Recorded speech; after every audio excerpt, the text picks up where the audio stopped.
মেহেরপুরে গাংনীতে যুবদল নেতা আলমগীর হোসেনকে হত্যা মামলার ৩ জন আসামিকে গ্রেপ্তার করেছে র্যাব সদস্যরা। গ্রেপ্তারকৃতরা হলেন জেলার গাংনী পৌর এলাকার ৪ নং ওয়ার্ড চৌগাছা গ্রামের রইসউদ্দিনের ছেলে রবিউল ইসলাম বিপ্লব, পৌর এলাকার বাঁশবাড়িয়া গ্রামের পশ্চিমপাড়ার আব্দুল আওয়ালের ছেলে মফিকুল ইসলাম ও গাংনী উপজেলার কোদালকাটি গ্রামের জামাত আলীর ছেলে আলমগীর হোসেন। শুক্রবার দুপুরে গ্রেপ্তারের বিষয়টি নিশ্চিত করেন র্যাব ১২ এর মেহেরপুর ক্যাম্পের কমান্ডার ও অতিরিক্ত পুলিশ সুপার আশরাফুল্লাহ পিপিএম।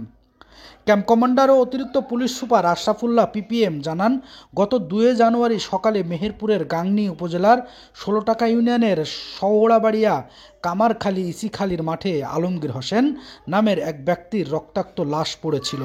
লাশটি গাংনী পৌর এলাকার ১ নং ওয়ার্ড বাঁশবাড়িয়া গ্রামের মঈনুদ্দিনের ছেলে ও ওয়ার্ড যুবদলের সভাপতি আলমগীর হোসেন বলে তার পরিবার ও এলাকাবাসী নিশ্চিত করে। এ ঘটনায় নিহত আলমগীরের পরিবারের পক্ষ থেকে গাংনী থানায় একটি হত্যা মামলা দায়ের করেন। পরে তথ্য প্রযুক্তির সহায়তায় হত্যার ২৪ ঘন্টার মধ্যে ৩ জন আসামিকে গ্রেপ্তার করা হয়। আসামি রবিউল ইসলাম বিপ্লবকে গাংনী উপজেলা শহরের তার ঘড়ির দোকানের সামনে থেকে গ্রেপ্তার করা হয়। আসামি মফিকুলকে গাংনী কাঁচা বাজার এলাকা থেকে গ্রেপ্তার করা হয় এবং আসামি আলমগীরকে কোদালকাটি গ্রামের একটি চায়ের দোকান থেকে গ্রেপ্তার করা হয়। আসামিদের প্রাথমিক জিজ্ঞাসাবাদে তারা জানায়, নিহত আলমগীরের সাথে বাঁশবাড়িয়া গ্রামের মফিকুলের ২ লক্ষ টাকা পাওনা ছিল। প্রায় ৪ বছর আগে আলমগীর মফিকুলের নিকট হতে টাকা ধার নিলেও তা সে পরিশোধ না করে প্রায় ১.৫ বছর আগে সৌদি আরবে চলে যায়। গত কয়েক মাস পূর্বে আলমগীর দেশে ফেরত আসলে পাওনা টাকার জন্য মফিকুল তার বাড়িতে আসলে টাকা পরিশোধ না করে জানান টালবাহানা করে। বিষয়টি শুরু থেকেই আসামি মফিকুল তার বন্ধু আসামি বিপ্লবকে জানায়।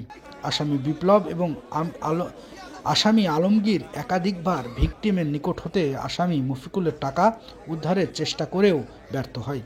গত ৩ দিন আগে আসামি মফিকুলের সাথে ভিকটিমের টাকা দেওয়া নিয়ে কথা কাটাকাটি হয়। তখন থেকেই আসামিরা ভিকটিমকে মারার পরিকল্পনা অনুযায়ী ঘটনার ২ দিন আগে ঘটনাকে অন্যদিকে পরকীয়া রূপ দেওয়ার জন্য আসামি বিপ্লবকে গাংনী বাজারে থানা রোডে অবস্থিত তার দোকানে বসে নিজ হাতে একটি চিরকুট লেখে যা ভিকটিমকে হত্যার পর লাশের নিকট রাখার জন্য। গত বুধবার বিকেলে আসামি বিপ্লবের ঘড়ির দোকানে ভিকটিম আলমগীর যায় এবং তার সাথে আড্ডা দেয়। পূর্বে ভিকটিম তার বন্ধু আসামি বিপ্লবের নিকট টাকা ধার চেয়েছিল। আসামি বিপ্লব ভিকটিমকে টাকা ধার দেওয়ার কথা বলে গত বুধবার সন্ধ্যা 6:45টার দিকে নিজ বাসায় নিয়ে যায়। আসামি মফিকুল তার মোটরসাইকেলে করে আসামি বিপ্লব ও ভিকটিম আলমগীরকে গাংনী উপজেলার রায়পুর ইউনিয়নের মড়কা বাজারে নিয়ে যায়।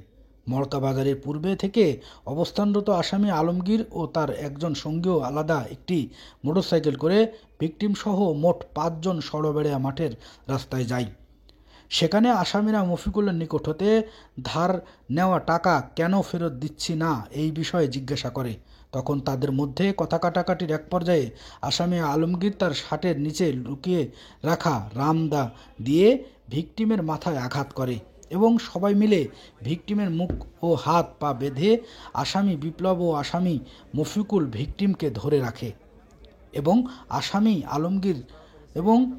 আলমগীর তার সঙ্গী অন্য আসামি সহ ভিকটিমকে দা দিয়ে জবাই করে। পরবর্তীতে তারা লাশ ফেলে রেখে রাত আনুমানিক 9:45টার দিকে ঘটনাস্থল ত্যাগ করে। ফেরার পথে ঘটনাস্থল হতে আনুমানিক 4 কিলোমিটার দূরে রাস্তার ঢালে ভিকটিমকে জবাই করার কাজে ব্যবহৃত দাটি ফেলে আসে বলে আসামি বিপ্লব স্বীকার করে। এছাড়াও তথ্য প্রযুক্তি বিশ্লেষণে ঘটনাস্থলে তাদের উপস্থিতি থাকার তথ্য নিশ্চিত হওয়া যায় এবং আসামিদের দেওয়া বক্তব্যের সত্যতা যাচাই করা হয়েছে। গ্রেপ্তারকৃত আসামি ও উদ্ধারকৃত আলামতের আইনানুগ পদক্ষেপ গ্রহণের জন্য গাংনী থানায় হস্তান্তর করা হয়েছে।